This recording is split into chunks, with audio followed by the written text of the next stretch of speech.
మాట్లాడుతున్నారు. అందుకంటే వాళ్ళకి భయం పుట్టుకున్నది. మా పార్టీ ఉంటుందా పోతుందా, ఒకరి తర్వాత ఒకరు ఈనాడు కాంగ్రెస్ లో చేరుతా ఉన్నారు. కాంగ్రెస్ మీద అభిమానం పెరిగింది ప్రజలకు. ఇవాళ సోనియా గాంధీ తప్పనిసరిగా అమలు చేస్తుందనే నమ్మిక ప్రజల్లో ఉన్నది. ఆ నమ్మిక వీళ్ళు పూర్తి చేస్తే మా బీఆర్ఎస్ కు మరి నామరూపాలు ఉంటాయా పోతాయా అనే భయంతో రోజు ఏదో ఒక మీద ట్విట్టర్లో మాట్లాడడం అది న్యాయం కాదురా బాబు. మేము తప్పనిసరిగా అమలు చేస్తాం.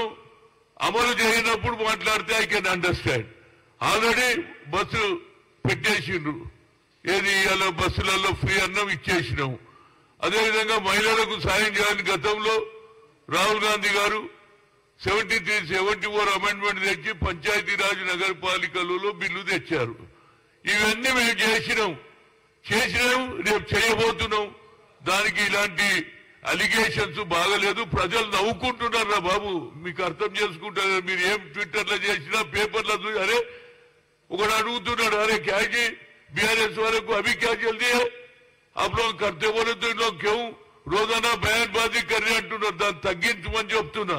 నేను బాలలాగా మాట్లాడాను. ఒక కల్చర్ లో మీకు 10 ఏళ్ళు మీరు ప్రభుత్వంలో ఉన్నారు.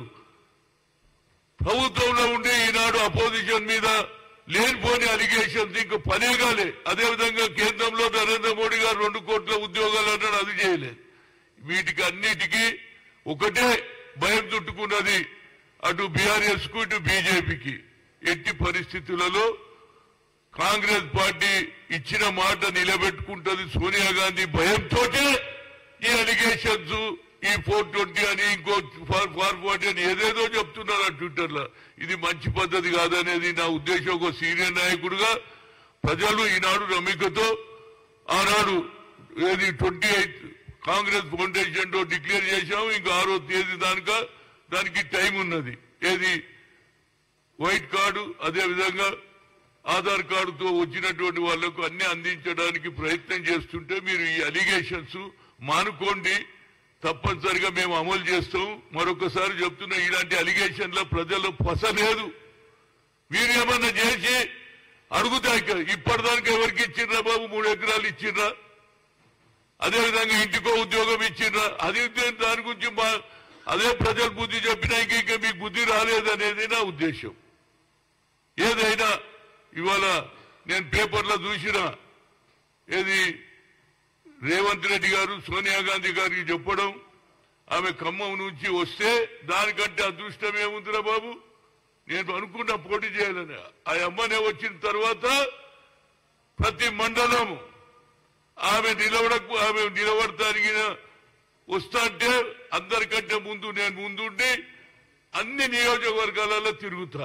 ఎందుకంటే నేను మొదలే ఆలోచన చేసి నుండి ఆనాడు ఖమ్మంలో రాజీవ్ గాంధీ గారు 2 సార్లు వచ్చాడు.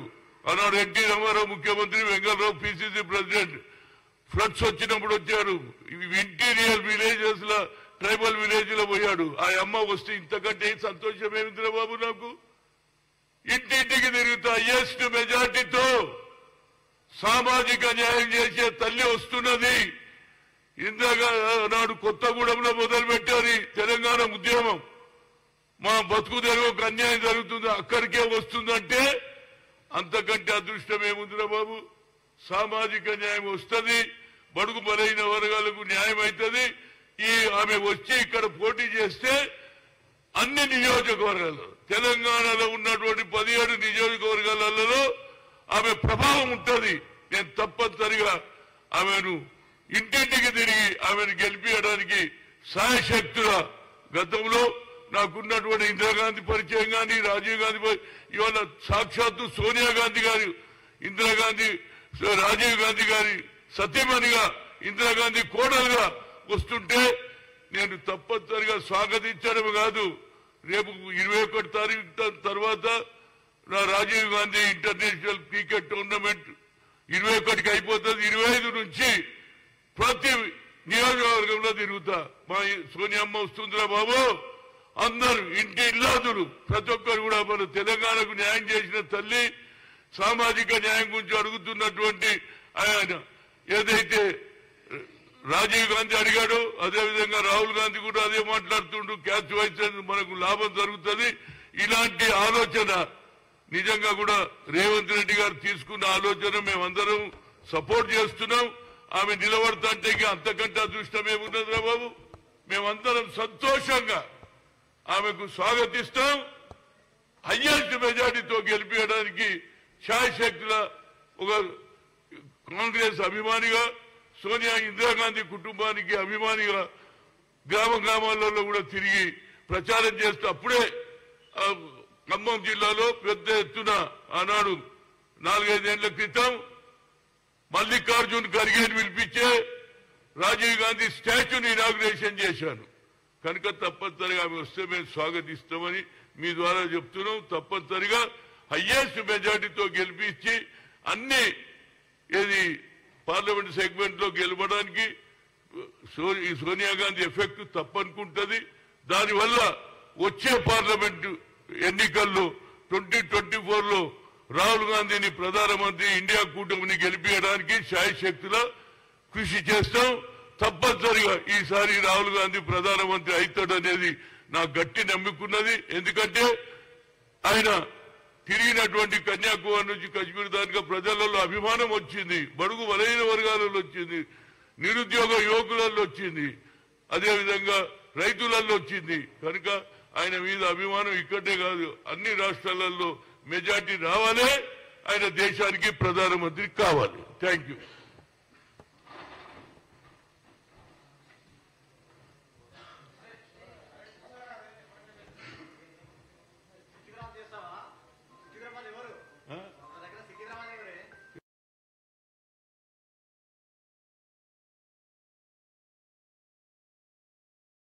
మాట్లాడుతున్నారు ఎందుకంటే వాళ్ళకి భయం పుట్టుకున్నది.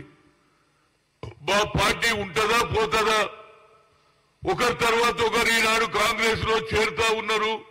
కాంగ్రెస్ మీద అభిమానం పెరిగింది ప్రజలకు.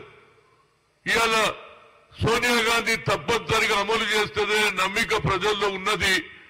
ఆ నమ్మిక వీళ్ళు పూర్తి చేస్తే మా బీఆర్ఎస్ కు మరి నామరూపాలు ఉంటాయా పోతాయా అనే భయంతో రోజు ఏదో కోమితో ట్విట్టర్లో మాట్లాడడం అది న్యాయం కాదురా బాబు.